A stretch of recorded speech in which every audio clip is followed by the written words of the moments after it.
Hello दोस्तों, मेरे channel पर आपका स्वागत है। तो आज हम पढ़ने वाले हैं हमारी यूपी ट्रिपल एस सी पेट की 7th क्लास को। इस क्लास में हम लोग पढ़ेंगे मौर्य वंश के बारे में। और मौर्य वंश के तहत हमारे सिलेबस में जो है सिर्फ सम्राट अशोक का जिक्र मिलता है। सिर्फ उन्हीं से जुड़े हुए प्रश्न पूछे जाएंगे यूपी ट्रिपल एस सी पेट में।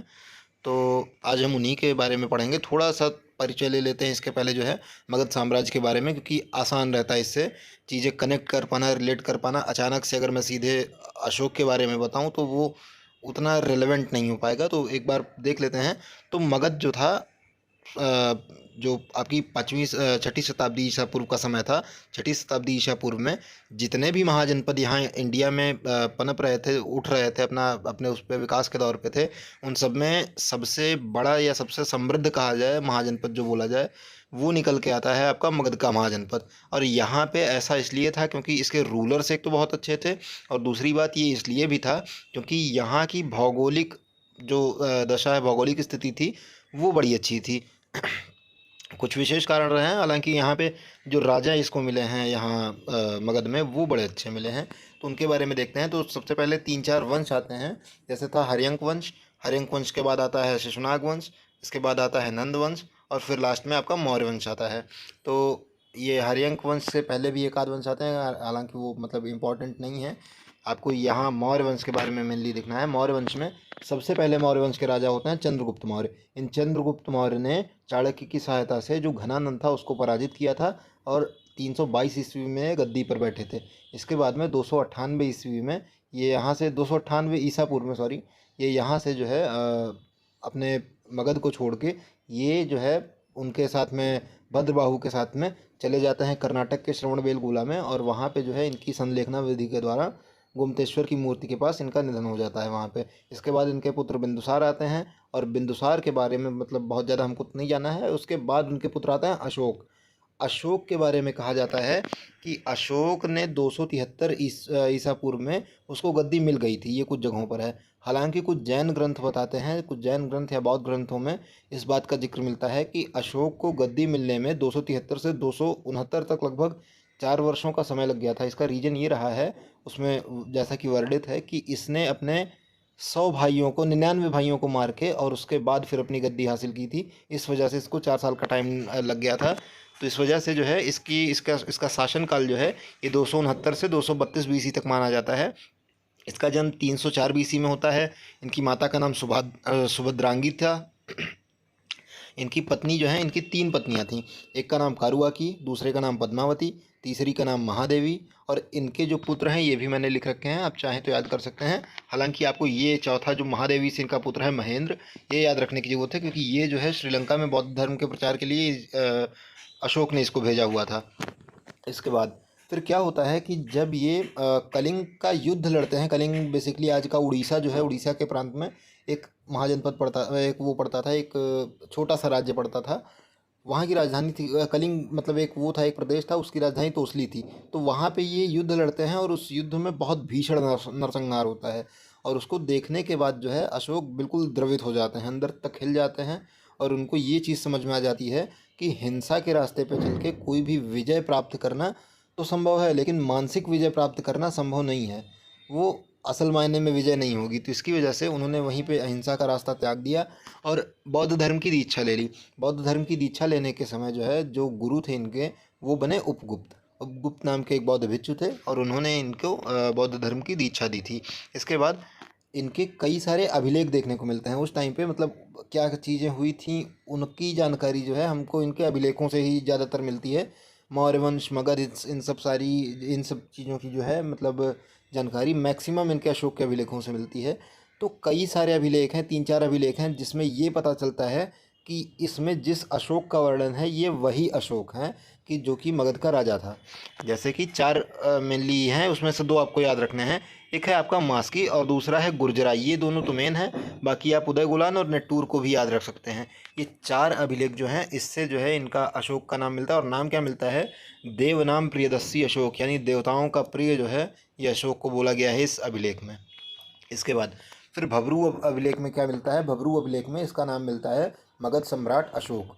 और इन अभिलेखों की खोज जो है ये पादरेटी फैंथलर ने की थी 1750 में, और इसको डिसाइफर किया था, यानी कि इसको पढ़ने का काम किया था जेम्स प्रिंसेप ने 1837 में। और इनकी भाषा जो है, जो भारत के अंदर मेनली मिले हैं, ये इधर यूपी के और उसके पहले पहले के इसमें रीजन में जितने मिले हैं, यूपी के, आपके पंजाब के साइड में जितने मिले हैं, मेनली ये ब्राह्मी में रहे हैं। उसके बाद जब आप थोड़ा पाकिस्तान के साइड में जाएंगे तो वहाँ पे आपको खरोष्ठी में मिलेंगे, फिर उसके आगे अरमाइक में, और जब थोड़ा आप ईरान के साइड में जाना शुरू करेंगे तो वहाँ तक इनके अभिलेख मिलते हैं और वो ग्रीक भाषा में मिलते हैं। इसके बाद इनके शिलालेखों में बात क्या है, तो हर शिलालेख का हम देखेंगे कि हर मतलब इनके जो 13 मुख्य शिलालेख हैं, 13हों शिलालेख में कैसे क्या क्या उसमें लिखा क्या हुआ है, क्या उसकी बातें हैं। तो पहला शिलालेख इनका था, पहले शिलालेख में इन्होंने पशुबल की निंदा की है और उसमें लिखा है कि प्रजा मेरी संतान थी।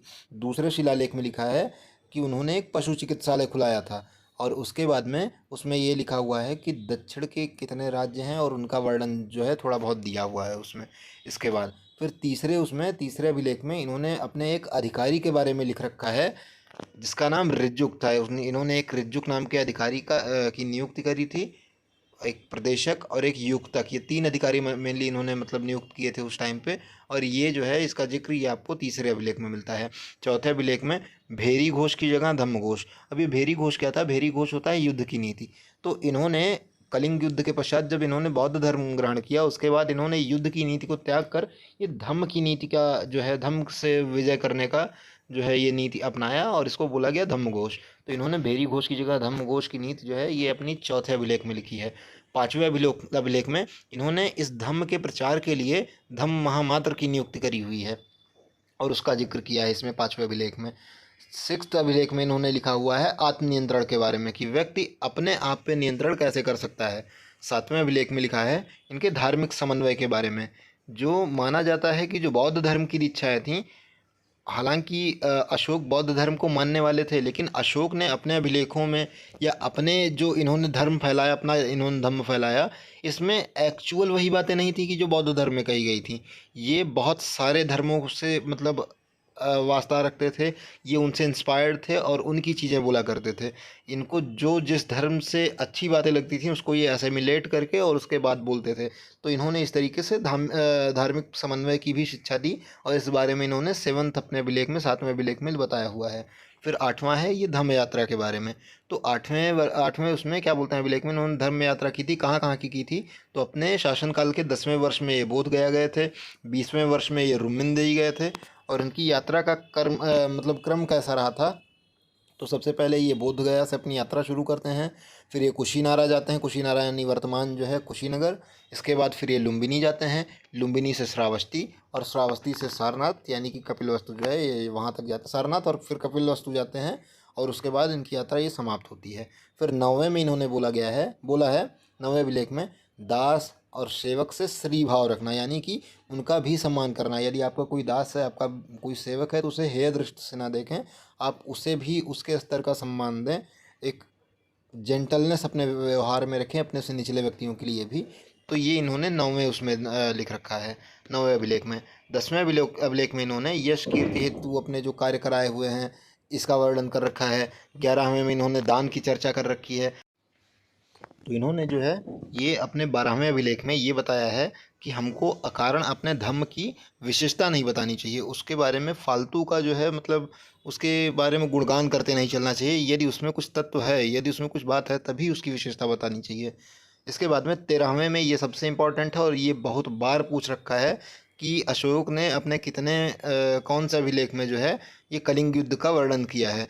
तो ये कलिंग युद्ध का वर्णन इन्होंने अपने 13वें अभिलेख में कर रखा है, जो कि 261 BC में हुआ था कलिंग युद्ध। इसके बाद ये तो इनके अशोक के 13 शिलालेख थे। इसके बाद देखते हैं स्तंभ लेख। इनके कई सारे स्तंभ लेख मिलते हैं, जैसा कि आपने देखा होगा सारनाथ में इनका एक स्तंभ स्थित है, और ये कई सारे स्तंभों का वर्णन है, तो आप ये देख सकते हैं इसमें।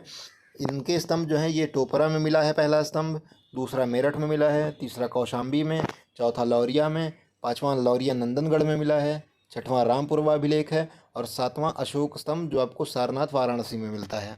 तो ये इतने इनके स्तंभ लेख हैं। और कुछ गुफाओं में भी इन्होंने लेख लिखवाए हुए थे, जैसे कि पहला सुदामा गुफा में लिखा गया अभिलेख था, दूसरा विश्व गुफा में, तीसरा चौपार में, और चौथा कर्ण में।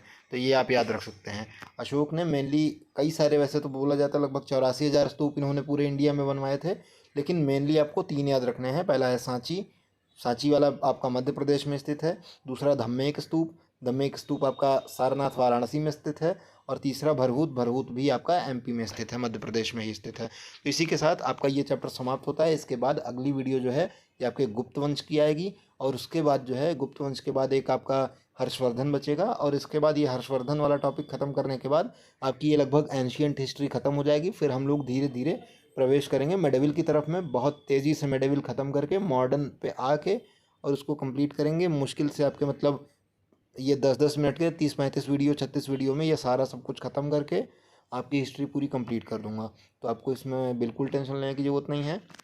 आप जो है अगर आपकी कोई सलाह है, अगर आप कोई एडवाइस देना चाहते हैं मुझे, क्योंकि नया हूँ, मुझे भी बहुत एक्सपीरियंस नहीं है अभी इस सब का, तो आप बिल्कुल कमेंट सेक्शन में अपना कमेंट कर सकते हैं।